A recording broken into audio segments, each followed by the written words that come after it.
Es un honor participar en esta conferencia. Nos hemos reunido en Nueva York como líderes religiosos, académicos, activistas y víctimas del genocidio para hablar de un asunto esencial de la persecución de los cristianos en el mundo, especialmente en el Medio Oriente. Tradiciones antiguas que vivieron allí durante milenios se ven amenazados con el exterminio. Es un privilegio hablar con ustedes como asesor de comunicaciones políticas del congresista Forsenberry. Antes de hablar de nación de genocidio y sus consecuencias políticas, quisiera confesar que me siento sacudido. El congresista me acaba de mandar por correo una carta proveniente de alguien que no puedo mencionar. Contiene detalles horribles con cronología sobre ejecuciones por parte de ISIS de las sacerdotisas en Yemen. Las amarraron, las dispararon en la cabeza y luego tiraron sus cabezas con golpes, igual que destruyeron los artículos religiosos de la Virgen, los crucifijos, el altar y el tabernáculo. Los militantes ejecutaron a las víctimas. El padre, como voy a llamarlo aquí, fue al convento rápidamente porque ahí estaban muchos. No querían que el cuerpo de Dios tuviera la misma desecreción que se estaba imponiendo a los artefactos y a los cadáveres de las monjas. Una monja sobrevivió al masacre. En la carta dice que ella dijo que estaba triste de estar sola, de que estaba triste de no haber muerto con sus hermanas. Los cristianos de todo el Medio Oriente y sobre todo en Siria y en Irak sufren atrocidades similares todos los días. Como dice la carta, el padre le dijo a las monjas: nosotros debemos estar listos para ser mártires.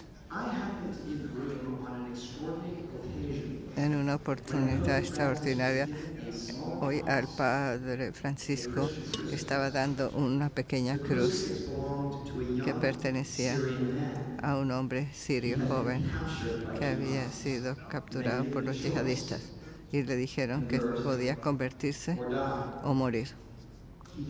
Él decidió seguir con su tradición antigua, escogió a Cristo y lo decapitaron. Su madre pudo recuperar el cadáver y el crucifijo y pudo enterrarlo. Luego ella huyó a Europa y encontró al sacerdote que la apoyó y le dio a él el crucifijo como agradecimiento. Estos acontecimientos llevaron a un momento profundo en que la cruz llegó a manos del Padre Santo. La experiencia tuvo lugar al final de una conferencia internacional de agosto pasado, cuando el congresista Fortenberry y yo nos reunimos con otros políticos y parlamentarios del mundo entero. Nos reunimos en Roma para elaborar iniciativas estratégicas para promover el bien común. En la primera noche de la conferencia, un patriarca del Medio Oriente se dirigió a la asamblea sobre el problema de los cristianos en Siria y en Irak y pidió acción, y se reunieron los legisladores para ver qué podían hacer, qué podría hacerse para crear conciencia internacional sobre el desastre humanitario y ofrecer más apoyo para estas comunidades en este momento de mayor necesidad. Para responder, el congresista Fortenberry y yo elaboramos una resolución para declarar las atrocidades contra los cristianos, los yazidis y otros grupos minoritarios étnicos como genocidio. Una copia de esta resolución fue entregada al Papa Francisco en la reunión privada en que recibió también la cruz. Cuando regresamos a Estados Unidos en septiembre de 2015, presentamos un proyecto de resolución en la Cámara de Representantes y hubo apoyo inmediato en el Congreso. La acción de las ONGs, de las comunidades, de los líderes religiosos, de los políticos, los periodistas y muchos otros. Todos ellos ayudaron a lograr un cambio en una controversia de 6 meses sobre si el Departamento de Estado, que se decía que está considerando la designación de genocidio, excluyendo a los cristianos, no iba a tener la determinación ecuménica incluyente. Una coalición internacional empezó en la conferencia de Roma y reconoció la realidad de que ISIS comete genocidio. El Parlamento Europeo, la Asociación Internacional de Académicos que se preocupan de genocidio, la Comisión de Estados Unidos sobre la libertad religiosa, el Papa y los candidatos presidenciales de los dos partidos y muchos otros manifestaron solidaridad en cuanto a decir que era genocidio. Una alianza se formó para enfrentar los ataques bárbaros de ISIS. Después de obtener 213 coautores de ambos partidos en la Cámara, en un momento en que ha habido enormes divisiones políticas en nuestro país, la Cámara de Representantes el mes pasado aprobó la resolución condenando el genocidio. El voto fue 393 contra 0. Fue una aprobación unánime e histórica.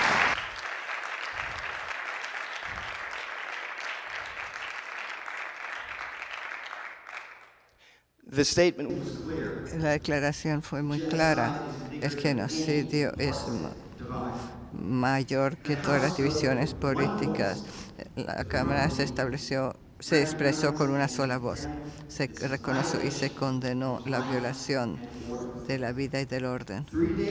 3 días después, el 17 de marzo, el secretario de Estado, señor Kerry, y el Departamento de Estado, el día que vencía el plazo para la determinación de genocidio, llegaron a la misma conclusión. La esencia de la resolución ahora es la posición oficial del gobierno de Estados Unidos. Es solo la segunda vez en la historia que Estados Unidos ha hecho una declaración sobre genocidio, aunque sigue habiendo genocidio. La violencia horrible de ISIS contra los cristianos y yazidis, minorías chiíes, ahora tiene su nombre apropiado, genocidio.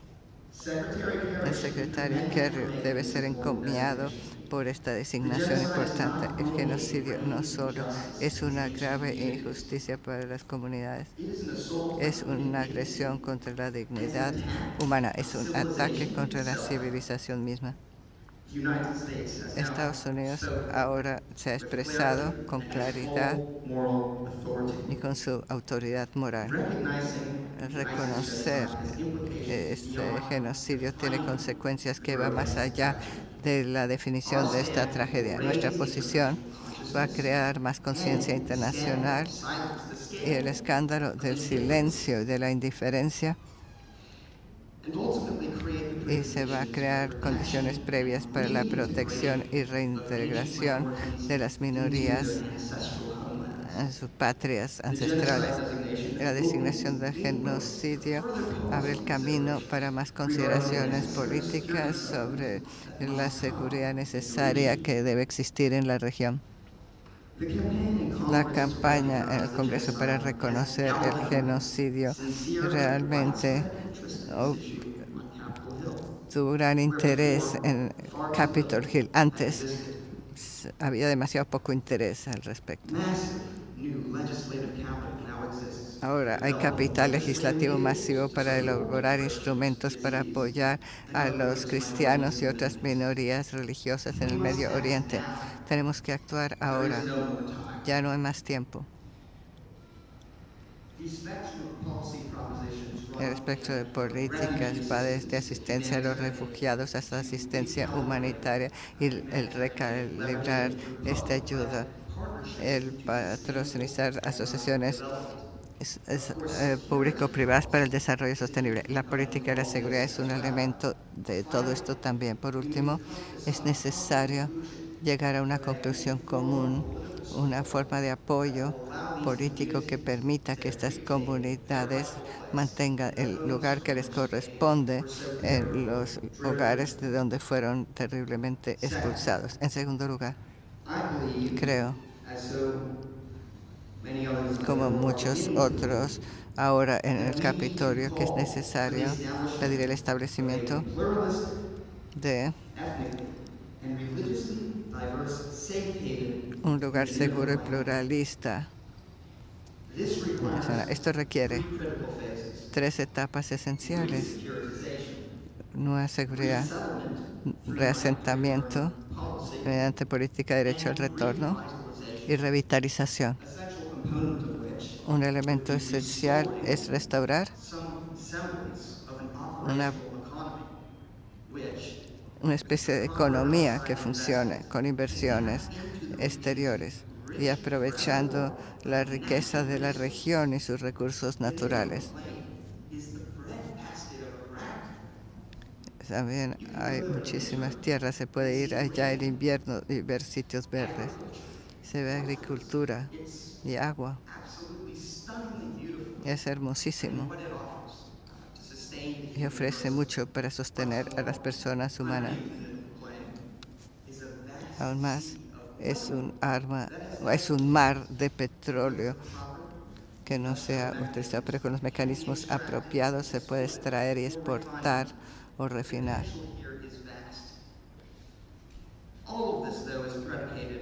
Todo esto depende del primer aspecto de la seguridad. Ahora hay 3.500 cristianos que oficialmente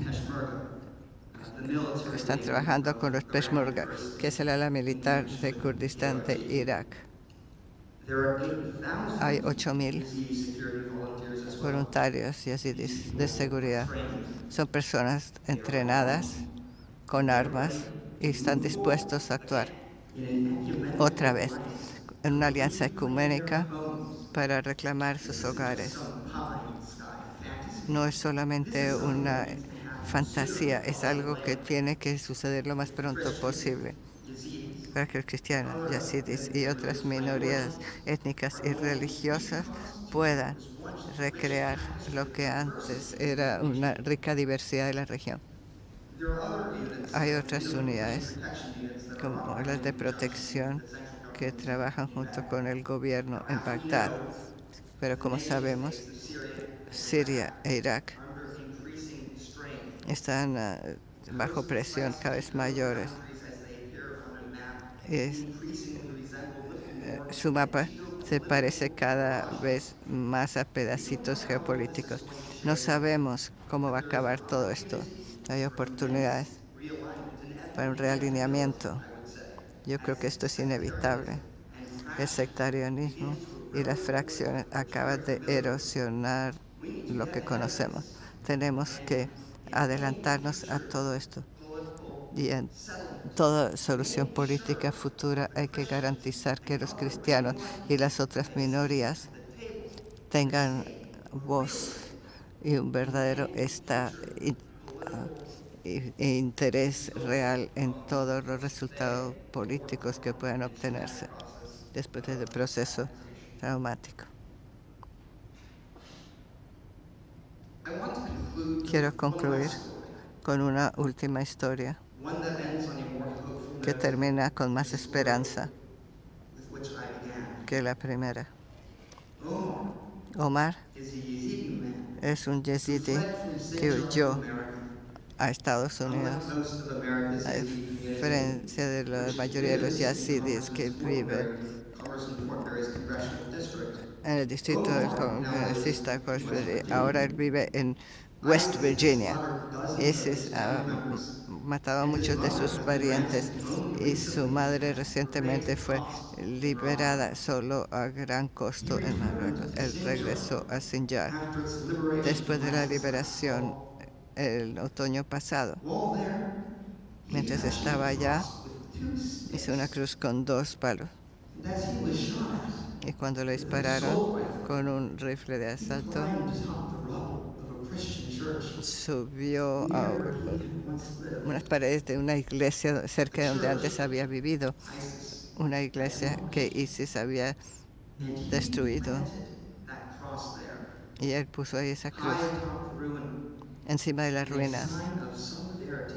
Era una señal de solidaridad con los hermanos y hermanas cristianos.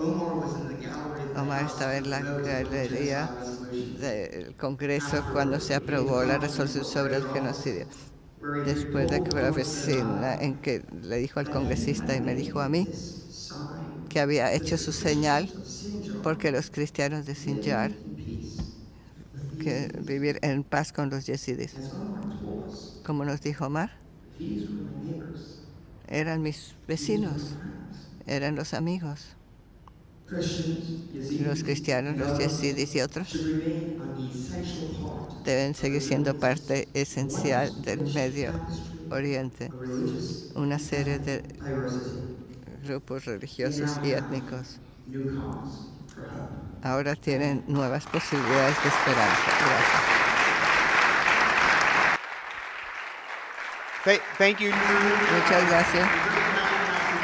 Nos agrada mucho que esté aquí representando algo muy importante. Gracias por su trabajo por todas las minorías en el Capitolio. Muchas gracias.